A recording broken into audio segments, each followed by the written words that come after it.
rien n'est plus républicain. Please follow.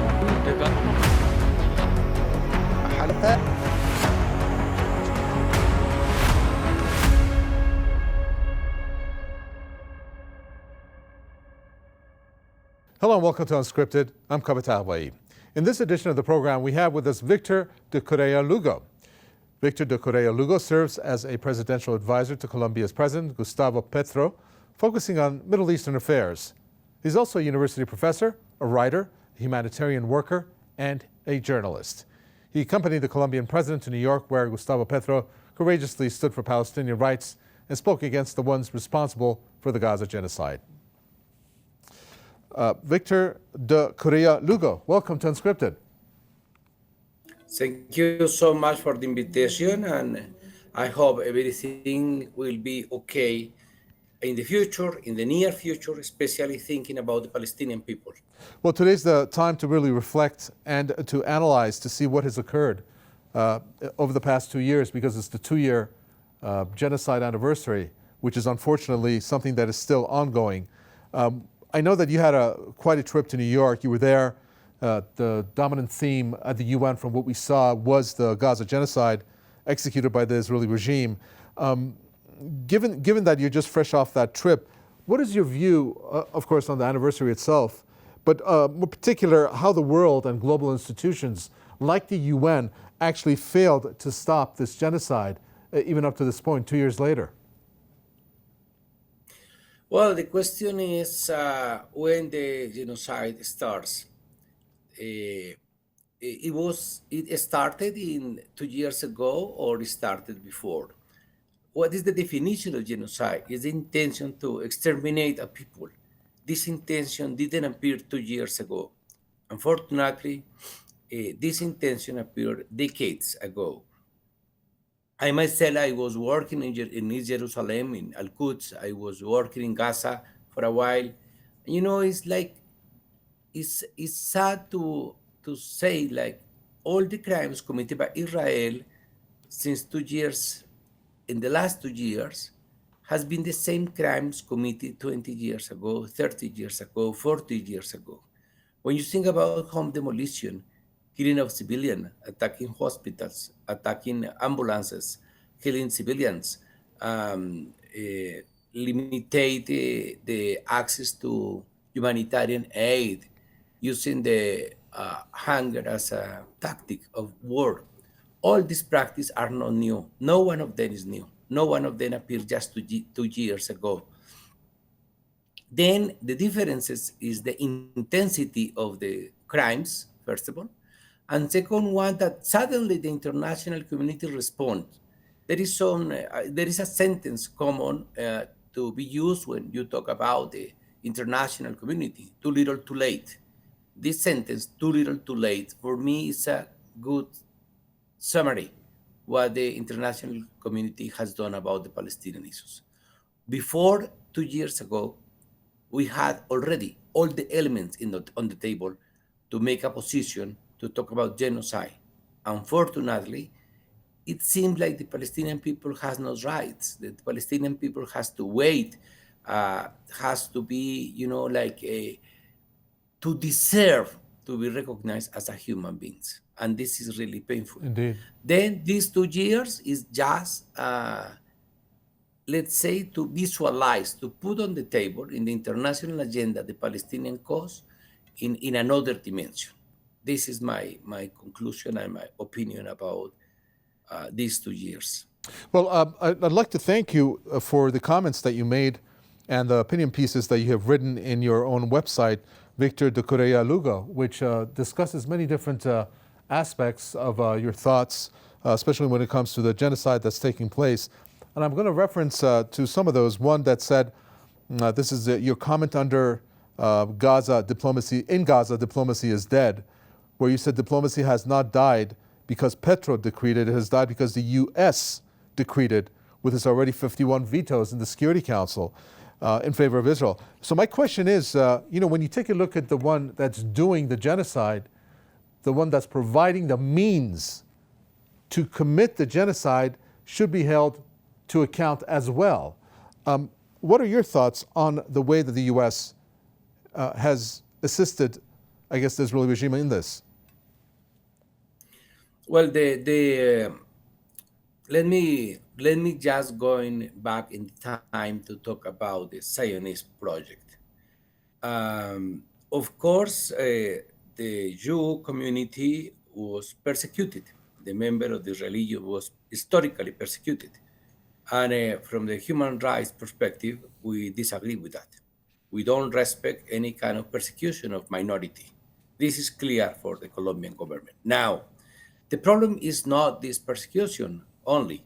The problem, or the next problem, is the response created in 1896 by the Zionist people. What is, first of all, to create a country in the Middle East where a lot of people was already living there, and second one, to create a country just for Jew people. These two options, these two goals necessarily produce violence. Why? Because you try to get for yourself to appropriate a territory that has already owners, has already inhabitants there. And second one, once you decide to create a country for one kind of people, necessarily you have to eliminate the other ones. Think about to create a country just for white people or for black people. In that case, you have to expel the other ones. In this sense, the consequences of the Zionism is the ethnical cleansing of the Palestinian people. Now, all the system of the United Nations that we know today, it means the Human Rights Universal Declaration, the United Nations itself, the Security Council, the General Assembly, was created after a genocide during the Second World War. Means his legacy, his responsibility, as in the Charter of United Nations is considered, should be to guarantee peace and international security. No more, no less. The United Nations is not an NGO just to provide water or food. It's to keep the peace in the world. And now, what is true is that this mandate disappeared completely, disappeared partially when you think about Guantanamo, when you think about what happened in the former Yugoslavia, when what is still going on in Darfur, Sudan, but completely what is going in Gaza. Means, sorry for the long answer, but No, that's okay. the question is, can we talk about United Nations after Gaza? Can we talk about human rights after Gaza? Can we talk international humanitarian law after Gaza? Can we mention the role of the academic? I'm not talking about the students that are in the streets. I'm talking about, is the capacity of the academic to look for another side when something horrible is going on. Or what can we talk about the freedom of expression and press freedom when more than 270 journalists has been killed and no one wanted to respond? Sure. It's not. That's why the diplomacy is dead. This sentence, I took this sentence from my president Gustavo Petro.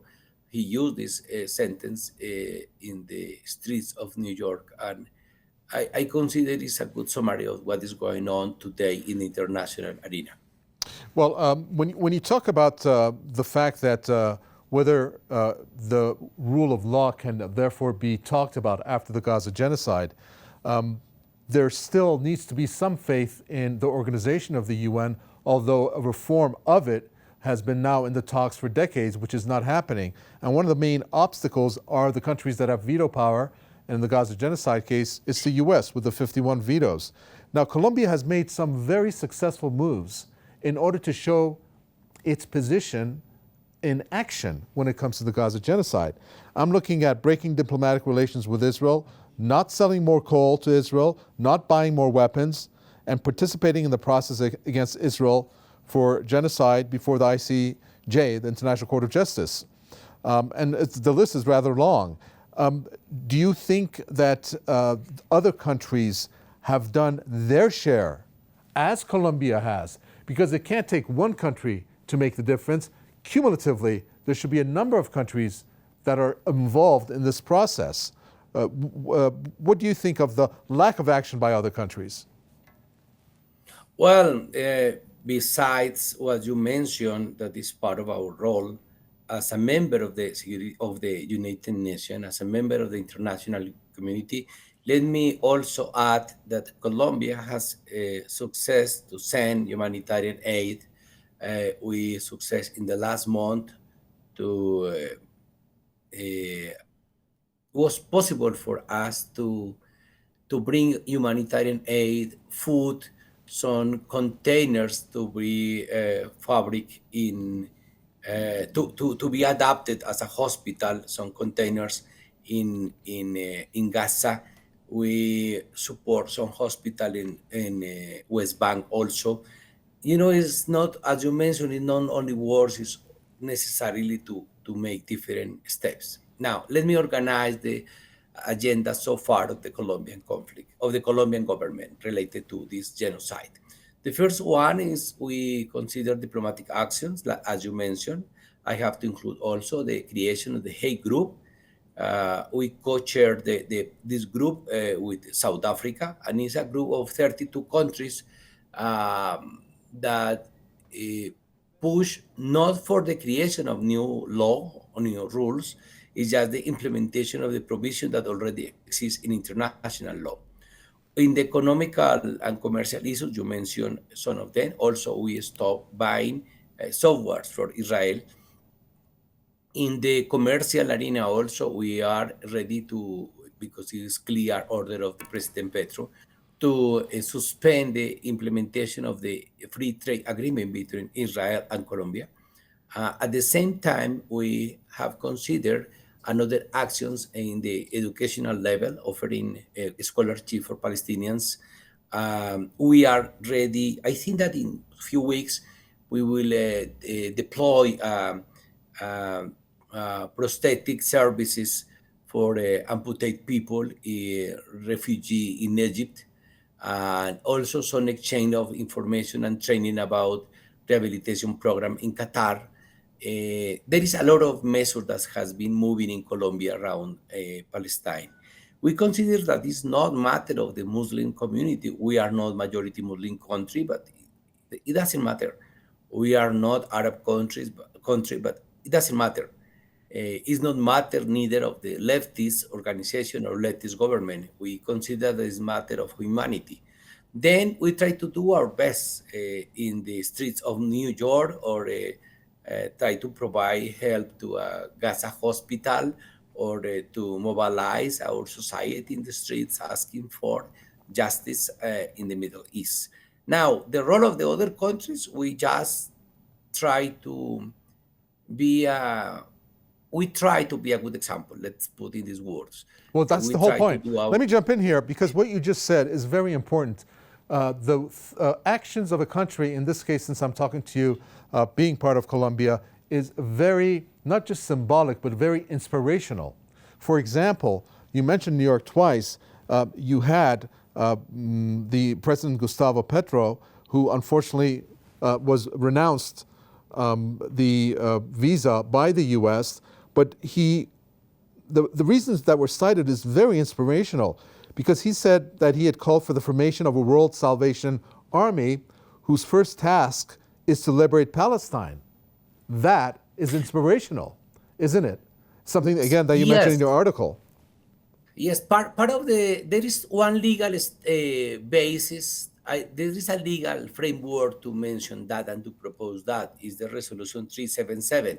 In the 50s, in the 1950s, when before the starting of the war in Korea, the Soviet Union in that time used the veto to block the use of weapon by the use of force by the international community. It happened the same about Suez Canal, and the President Petro decided there is a legal mechanism already existed, and why not to propose the use of this mechanism, that is to avoid or to to avoid the chronicle veto of United Nations of United States in the Security Council in order to guarantee the protection of the civilians. This is not just crazy idea.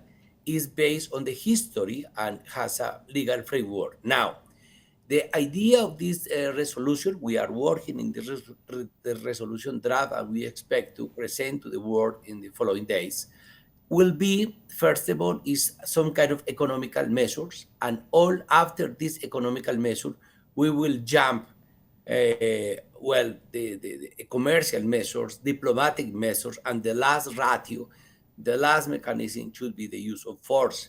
Means in this way, when the President Petro is proposing, is not to weigh the reform of the United Nations to help Palestinian people. Is to help Palestinian people and to produce, of course, as a consequence of this action, of these activities, the reform of the United Nations. You know, the typical order is let's organize and later we have to fight. No, let's fight, and in the middle of the fighting, we have to push the international community to take side. We have to push the international community to be creative in order to reform the United Nations. Sure. The current United Nations does not respond for the needs of the humanity.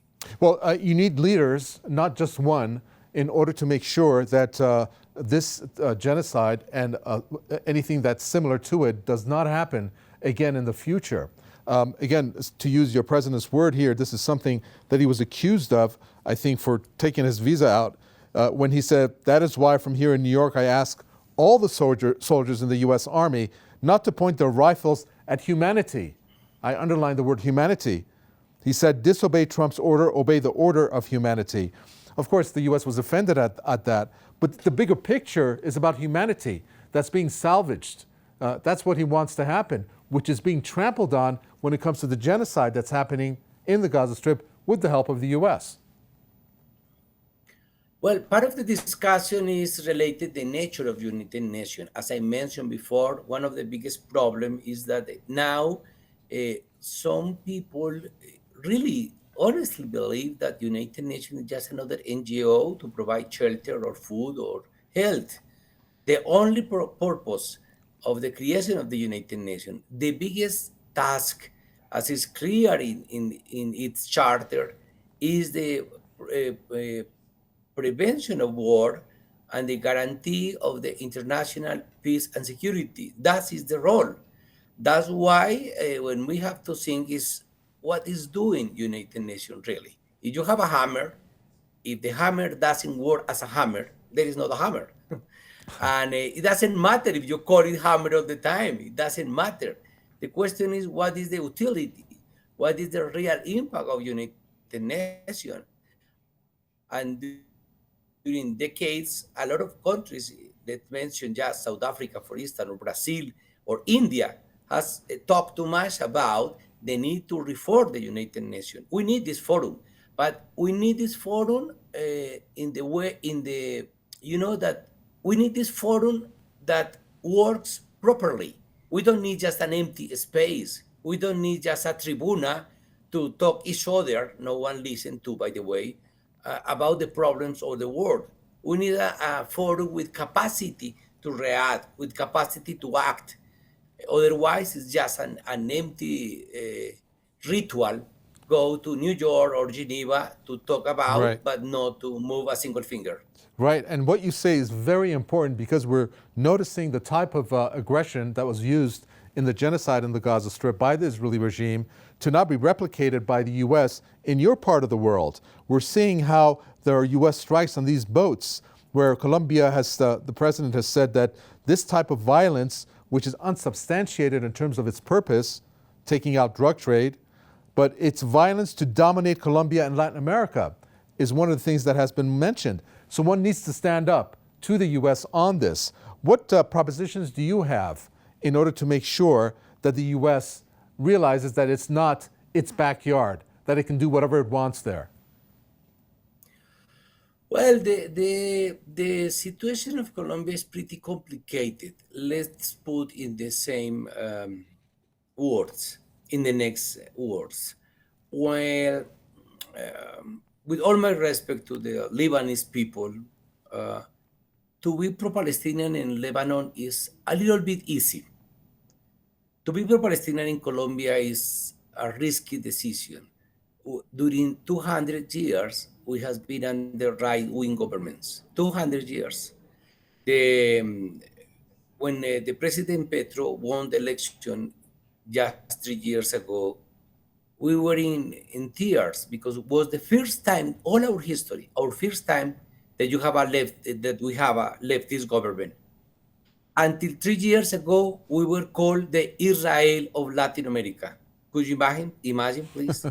We were the Israel of Latin America. We were, all our contracts of our army, all of them were under the logic of the Zionism of the USA. All our members of the army wanted to be trained in United States. The capacity of the United States government was absolute in Colombia. Let's mention that when Colombia has been part of the Security Council as a non-permanent member, was easy just to follow what Washington say. If Washington say yes, we say yes. If Washington say no, we say no. Now we will start the next year, the 1st of January, we start being members, non-permanent member of the United Nations. We are not for following what Washington say. We have our own perspective. We believe in a multilateral world. Let's say, like in this sense, to make a new position is really hard. Second one, as you may know, the capacity and the power of USA in our region is amazing. They control Panama, they control many countries. They have a lot of allies, for instance, Milei in Argentina right now. They want to, and they are conducting military operation to provoke Venezuela in the Caribbean Sea. They have a military installation in Cuban territory, what is called Guantanamo, donde they install the jails for the people in its so-called war on terror. And USA took half of the territory of Mexico, the original territory of Mexico. Means it's a lot of things. The support of USA, the dictatorships in Argentina, in Chile, in Uruguay, in Brazil is out of discussion. Then to the discussion with USA is not just that they are supporting a genocide, that they are supporting the Israeli behavior, they are bringing weapons to them, they are offering impunity. It's also a historical, chronicle, complex relationship with Latin America. Then this is a matter of another program for sure. Sure. But just wanted to underline the importance to understand how courage is the President Petro to make this decision in this particular environment of Latin America. Indeed. Well, you talk about how you are going to be, as a country, giving more ideas in terms of at least the Palestinian issue on the one hand and other worldly matters. But what I found very interesting is the type of reaction that came from you regarding this most recent 21-point peace plan that the U.S. President Donald Trump has presented. And of course, to some degree, the Israeli regime has also agreed to it. Looking at one of the things that you have said is resistance to terrorism based on this peace plan is reduced. And terrorism is reduced to what Hamas does. And that's a very good point.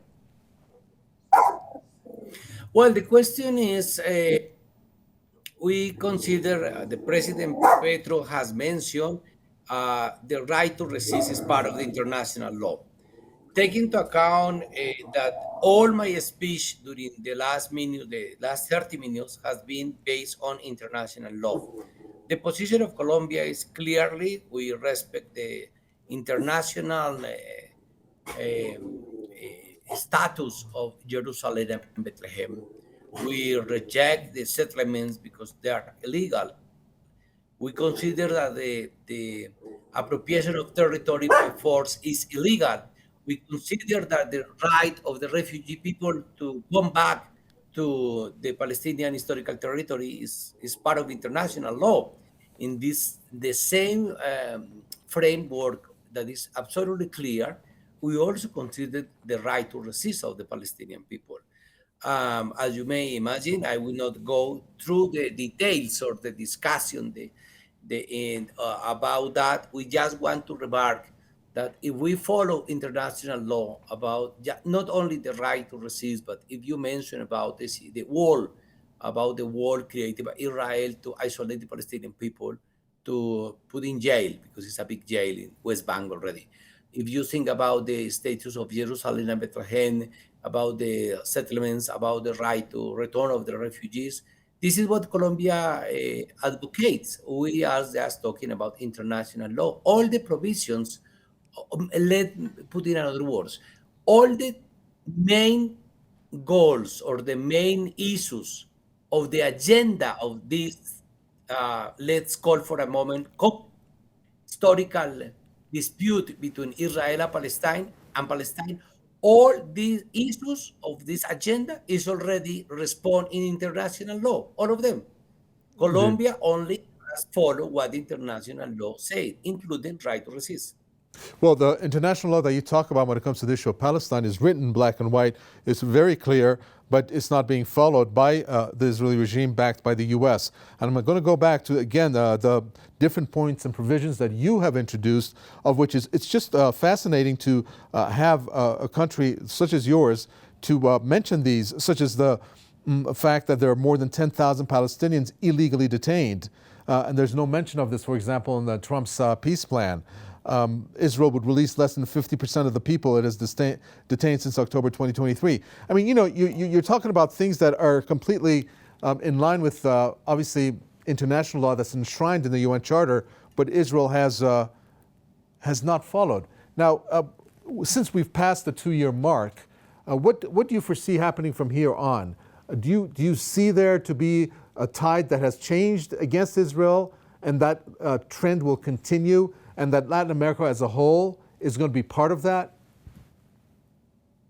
Well, I think that unfortunately, as a member of the society, of this world society, let's say, it's also a pity that we realize that this genocide is going on too little too late. As I critique the states, the countries, I also have to critique myself.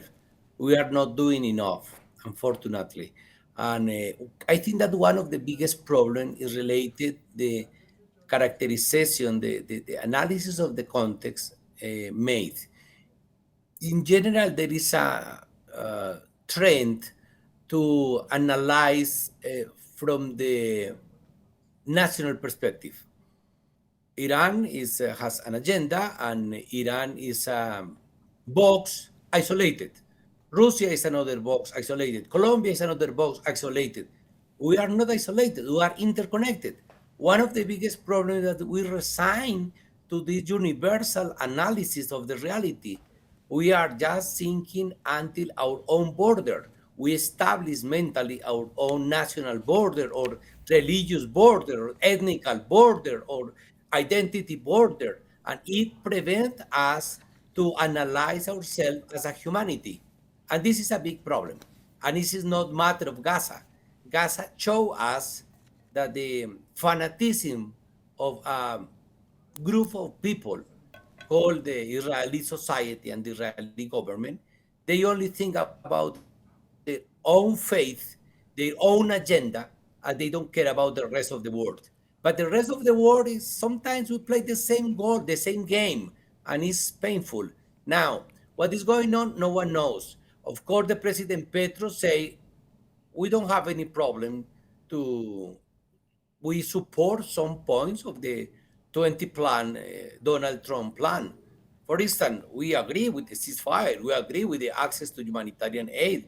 We agree with the withdrawal of the troops from Gaza. This is part of international law. Now, We respect also the decision of the Palestinian people. We vindicate all the time the self-determination of the Palestinian people. The Palestinians, should decide their future. Yes, of course. Now, a genocide is not only matter of the Palestinian people. A genocide is part of the humanity. Then we decide to move forward and to make some kind of proposal. What will happen? We don't know. We are just trying to do our best. We are based on our proposal, our resolution draft for this international movement. We are just trying to collect more support. We are following closely the situation right now, the proposal on the table, but the time will say we're wrong, we are wrong or right, but we try to do our job. Indeed. Well, I think this is the best part of this program in order to leave it on the notes and the ideas that you just presented in this last answer that you gave us. Thank you so much, Victor de Currea-Lugo, for giving us this interview. Thank you so much.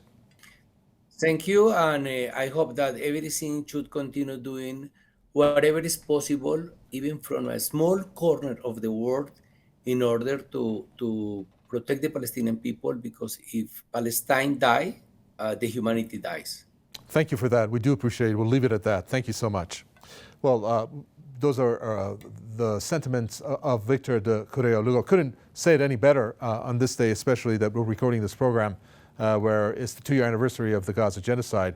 In his capacity as a presidential advisor to Colombia's President Gustavo Petro, he showed how a country can make a difference. The visit of the president and his entourage obviously showed that if you stand up for the rights of Palestinians, it can go a long way beyond just Palestine and humanity. To catch a repeat of this program, please do log on to our website, allthews.presstv.ir. From me, Kovatavi, and the team here in Tehran, it's goodbye.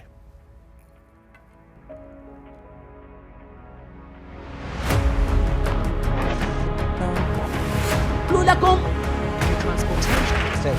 Glossy. Rien n'est plus républicain. Please, حلقة